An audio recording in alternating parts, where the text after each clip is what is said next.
this is Doreen. Welcome to Super with Cooper.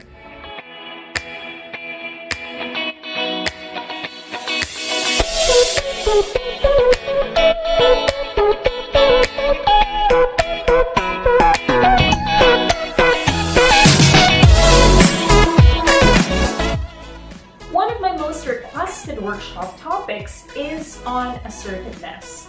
Organizations ask me to teach your team members how to manage expectations, speak up, and say no at times. These are situations which aren't just common in the Philippines, but also in other Asian countries. In fact, when I meet with management or leadership and they tell me or they walk me through some common examples of challenges that they experience, one of the most common examples that I hear is about a team member who says yes, but isn't able to deliver because that team member was apparently already swamped with work and just didn't speak up. And what's even worse is when this team member doesn't just not deliver, but speaks about or complains about their experience to other people in the organization instead of giving feedback up front to leadership or management. Does this sound familiar, or do you personally feel that you could be more assertive? Well, in that case, you've come to the right place. But also, remember that being assertive in an organization is two-way. Yes, it's good for team members to practice assertiveness, but you also need an environment which fosters this kind of behavior.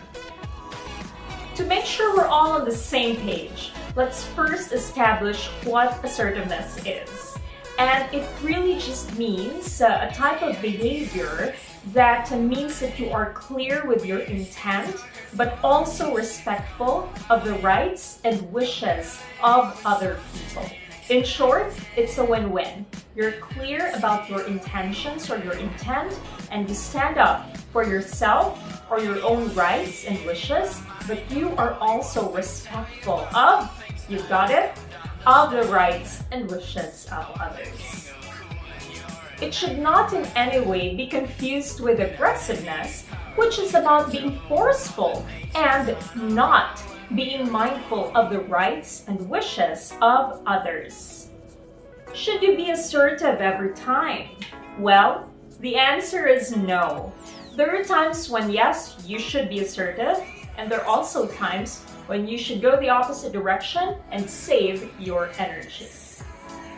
So the big question here is, when should we assert ourselves? And the answer is, well, there are actually quite a number of answers to this question.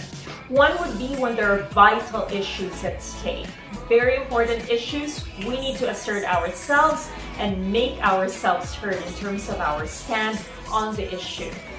Also, when we need to take quick action on something, we should assert ourselves.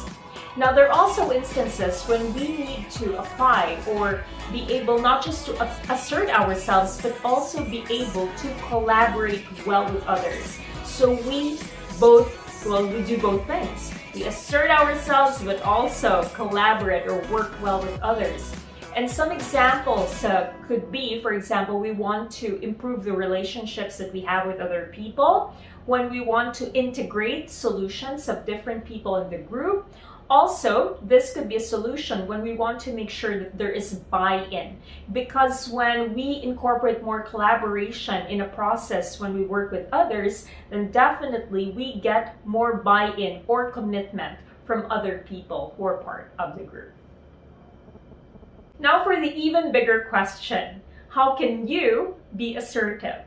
Well, here are some characteristics of an assertive communicator. One is being open or willing to look for or co-create solutions. Another example of a characteristic of an assertive person or communicator is you are a receptive listener. And here's the tip that I got. When you listen, or the word listen, if you scramble that, another word that you can get from this is silent. I repeat, if you scramble the word listen, the letters, it actually will also give you the word silent. So remember that when you listen, you silence your mouth, but also your thoughts. Other characteristics include eye contact. Make sure that you have good eye contact. An attentive posture. You lean in, you listen carefully to the person, you sometimes lean back, but lean back in and show that you are interested in what the other person is saying. And as an assertive communicator, you also need to be able to say no firmly, yet calmly. And in terms of gestures, make sure that they are relaxed. Assertiveness is a win-win, and you can definitely be assertive. In fact, you can start practicing the characteristics that I shared as early as today or tomorrow. And remember that you can also be a role model of assertiveness in your organization. I'll catch you again next time.